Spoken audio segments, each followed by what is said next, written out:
What's up everyone, and in this video I'm going to be doing a review of the M4 Sherman.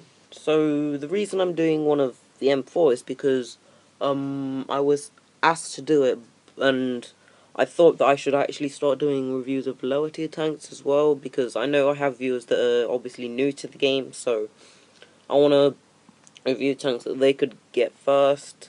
So yeah, so I'm on the M4. So with the M4 you basically get a good tier 5 medium tank with two good gun options for its tier, and obviously with the terrible matchmaking at tier 5 and 6. So the M4's got 700 health, which is standard for a tier 5 medium. It's got 51 38 front, sides and rear hull armor, and then 63 all round for the turret, which is pretty decent. And the mantlet here is probably more heavily armored than 63 because of spaced armor and stuff. We'll take a look at that later. So it weighs 30 tons, 460 horsepower engine fully upgraded, and it's got a 48 km speed limit, which is actually not bad. It will reach that top speed, and yeah, it will more or less keep it, I'd say. And so yeah, it's got traverse speed of 37, and same with the turret traverse, so that's not bad. So okay. Alright, so now I'm gonna go to another app called Armor Inspector and take a look at the actual armor of the M4 and stuff. It's a really good app. I recommend it if you're looking up armor and stuff like that on PC. Yeah, no, whatever. Now I'm in Armor Inspector, which you can get from the App Store, and here we've got just a default model of the M4. We can see here its gun depression is -12, which is very, very good for a medium tank.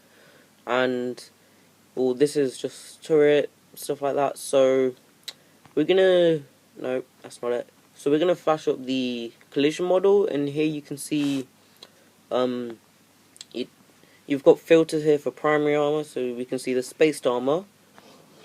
So, like I said, on the gun mantlet, technically it's got 88 millimeters is the red part, which is going to be very hard to penetrate.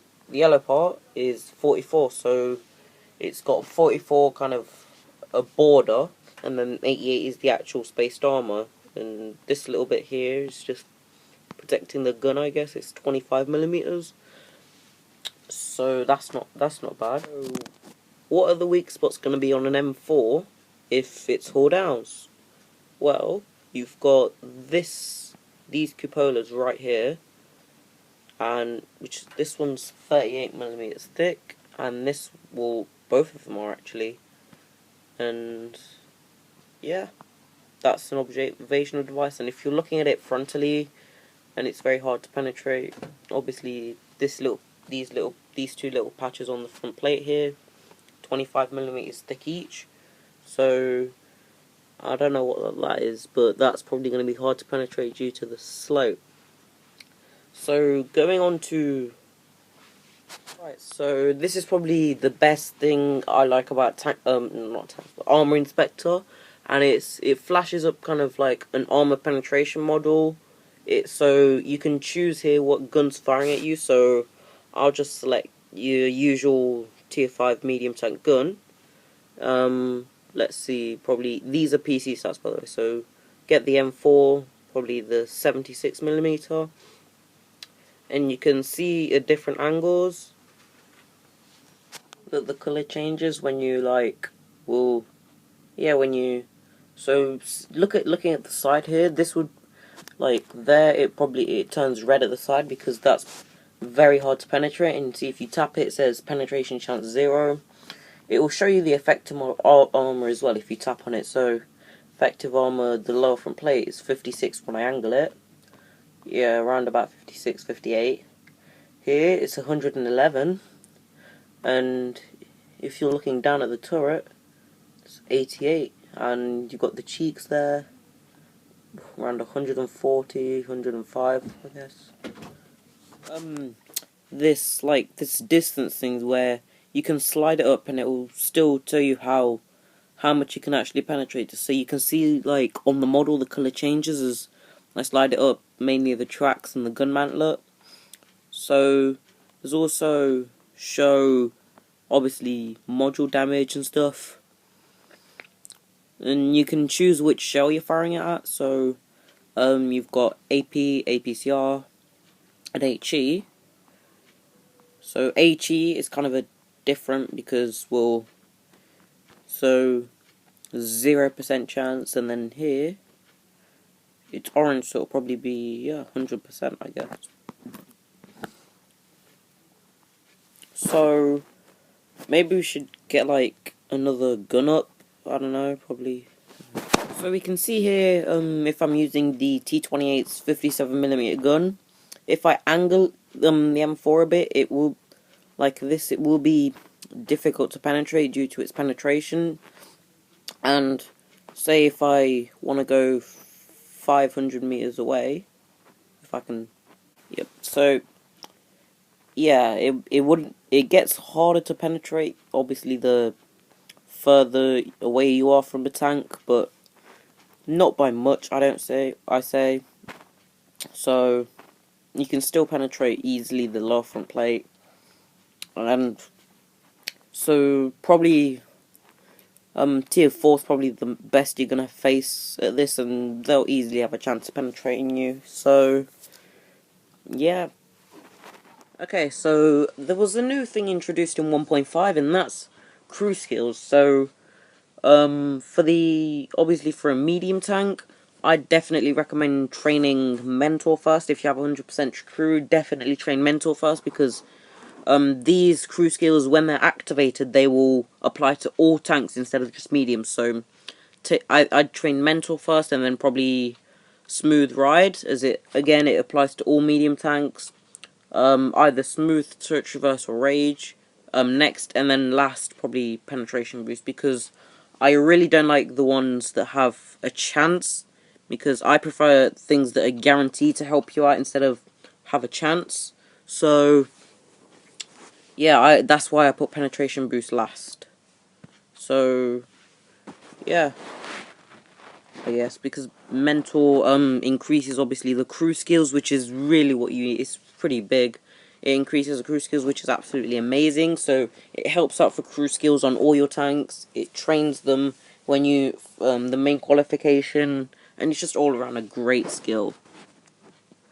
Thing I forgot to mention is that when I mean, like, say train Mentor first, what I mean is train it to level 1 first, because if you're a newer player, you probably won't have any of these skills unlocked.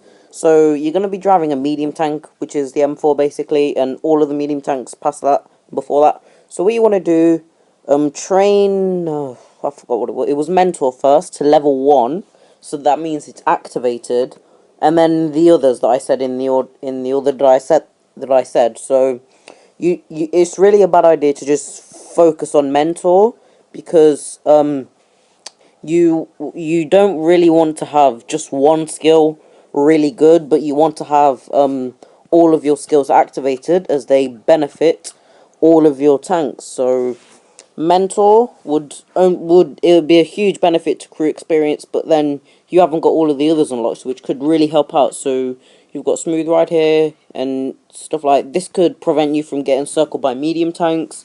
This could be like in a 1 versus 2 situation. So yeah, since they help medium tanks, I recommend training them all to level 1 first altogether, in the order that I recommend, and then all to level 2, all to level 3, and then so on, so on. So that's what I think you should do with crew skills. And yeah, I think it's equipment. I went for obviously the usual on a medium tank, because I can't get vertical stabilizers on this tank. I just went for gun lane drive, because, so yeah, first, gun rammer. Every tank that can equip it should have it. Second, again, gun lane drive, as I've just said. Normally I'd go for a vertical stabilizer on a medium tank, but it's not available on this tank, so I go for a gun lane drive, because that aim time isn't great. And then lastly, just vents, because, well, you don't really need, I know some people will probably put like a cabinet and binocs, but you don't really need them, because you're not going to be still most of the time. in a medium tank, so I'd say they're pretty useless. I guess coated optics could work because you're gonna be on the move. Coated, I don't think it says, but these only apply when you're. This only applies when you're on the move, while camo only applies when you're still. And I think probably people are gonna think that it's gonna be better all around if they have these two, but they don't. They don't work together. They work separately. So they're not gonna work together. So for consumables, I went for the usual repair kit, small repair kit for like tracks and stuff. Multi-purpose for fires and crew, and then just cola. So you could use adrenaline if you have the 76mm gun, and if you're in a tough situation, but I just prefer the all-round better main qualifications. So better reload time all round, traverse speed, aim time. So I think I've gone over everything. I say this every time because I forget. So let's just do some games. Okay, so first game in the M4, and technically it's a tier 7 game, but it's basically just full of tier 5s and an odd tier 6 in between. So at first, since I saw 7s at the top, I assumed there would be more 7s than 1. So I was going to take a passive position, but then I actually looked at the enemy team and I saw that we can just be aggressive, since their top tiers are heavies and everything else is medium and light, and it's tier 5. So I wanted to spot here in the middle, but I got spotted, so I don't really want to hang out there when there's an IS and a KV-1S with possibly a 122mm gun. So we'll line up for a shot somewhere. I haven't got any shots anyway, so I decided to advance. And there's my first shot of the game. So what I do here is kind of, when after each shot I zoom out, because, well, as you see I'm doing there, because what you want to get into the habit of looking around after each shot. Can I make that? Yeah, so anyway, you want to get into the habit of looking around after each shot, because say if you're in sniper mode and then like or something like a panther comes charging at you down the hill and it can one ram you. Okay, so now there's an IS there, and what I'm about to do, you should always, well, not always, you should learn to do in a medium, and that is the circle of death. So basically the circle of death is where you get around the sides and the back of an enemy tank, and you shoot their sides and rear, and their turret won't be able to turn fast enough to catch your tank, or if it's a tank destroyer, they won't be able to outturn you, and you can just outturn them. So you should aim to do this in walls. You should aim to do this against tank destroyers mainly, but you should avoid obviously fast tank destroyers like the Stug at tier 5, SU-85 is quite quick, and also slow heavies and, well, anything slow with the turret. So at tier 5 there's the VK301H. The KV-1 isn't really a good target to do a circle of death on, because at some of the extreme angles you won't be able to penetrate it. So aim to do it on a slow tank basically. So another thing here is you should do in a medium tank is peak boom. So I'm not really doing it fully here, but normally it's where you get a shot on the side or rear of a heavy tank. No, not heavy tank, just any tank at all. And when they turn their turret towards you, or they turn towards you, you then back off into cover, which sets up a crossfire. So that means then your teammates can shoot the side of their tank or turret, and then when they turn back around to face them, you can just come out and shoot them again. So I kind of did it there, but they didn't really look at me, so yeah, but it's just a good thing you should do in a medium tank. So obviously we've just won. Let's see how well I did.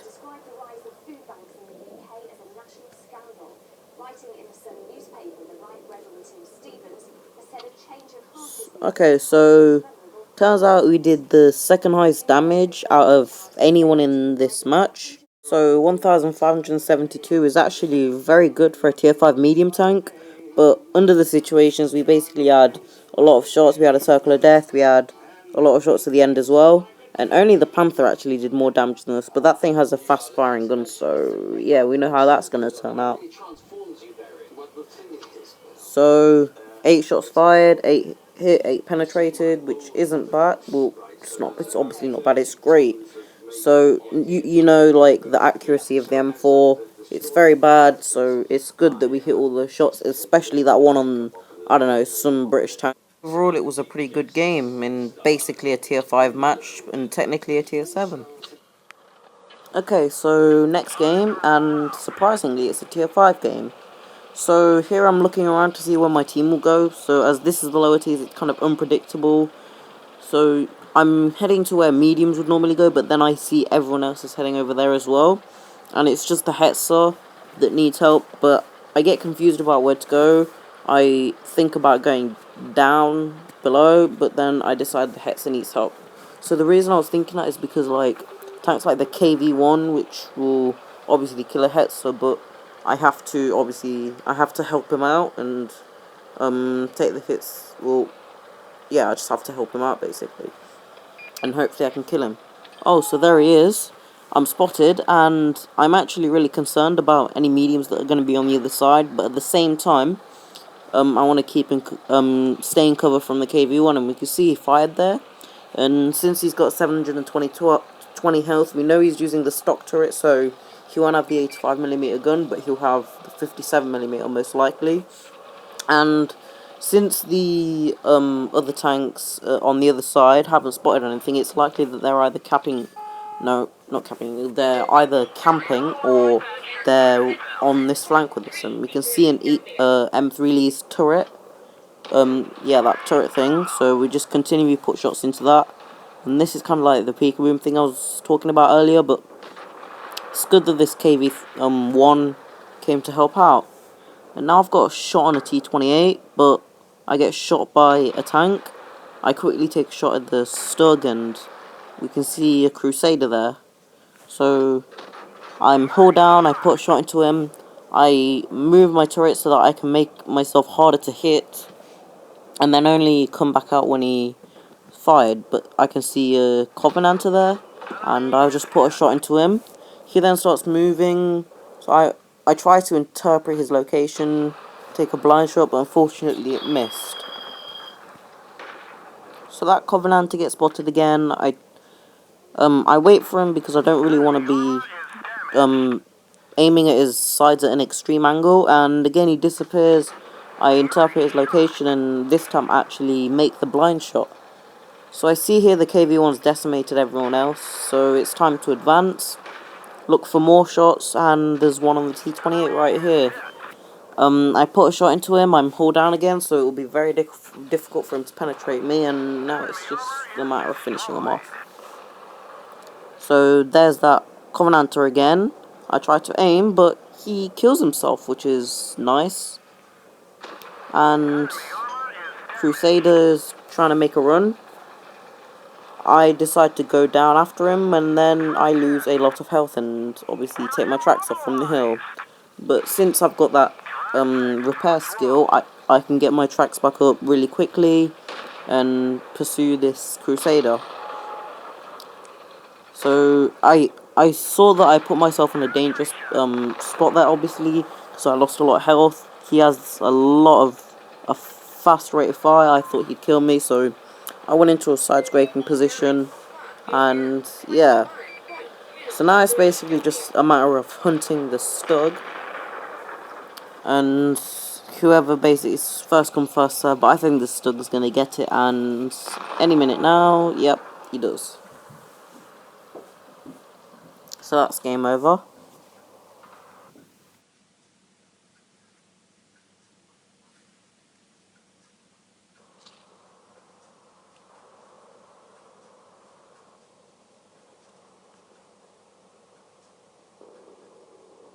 So we can see we did the most damage out of anyone in this game. 1462, which is again very good for tier 5. You should probably try to aim for your own tank's health in damage. I think that's the average you should do. So again, the accuracy there, you can see I missed 4 shots, but those were blind shots and speculative shots and stuff like that, or just poorly aimed. So yeah, also tier 5 is actually used to be very good for credit making, but then obviously the matchmaking changes hit, and now it's a pretty bad tier overall, in my opinion. Okay, so that was my review of the M4. I was aiming this more at new players, so I hope I helped them. And yeah, so the reason I basically haven't been uploading is I've had school holidays and stuff, and yeah, I just want to enjoy that. And yeah, I'm just lazy, to be fair. I just can't be bothered, and I was supposed to get this video out about a week ago, and only started editing it today. No, not editing. Finished it today. I think in some of the games you could see that you could hear the clock going off, because I've basically screwed up my sleeping pattern as well, so I'm nocturnal. And yeah, that's probably one of the main reasons why I haven't uploaded videos. And also, I reached 1,000 subscribers. Yay! So thanks to everyone that obviously watches my videos. It's nice to know that I help people. Thanks to everyone that subscribes, and I'll probably be able to do a giveaway, but unfortunately it's only going to be for EU players, since I'm a community contributor there. I just have to get details and stuff.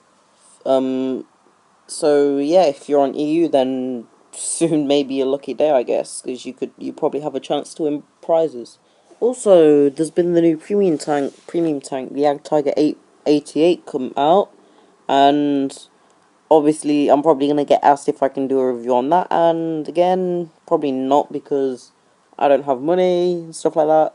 But it is gonna be Christmas, so obviously we'll see. I don't know, I could get money, I don't know. And then if I do, then I'll definitely get the tank and do a review, because I mean, it's got extremely amazing DPM, obviously ROF, rate of fire, and great armor for tier 8, so I hope I can get it, but don't rely on it. So anyway, I hope you enjoyed this video, and bye.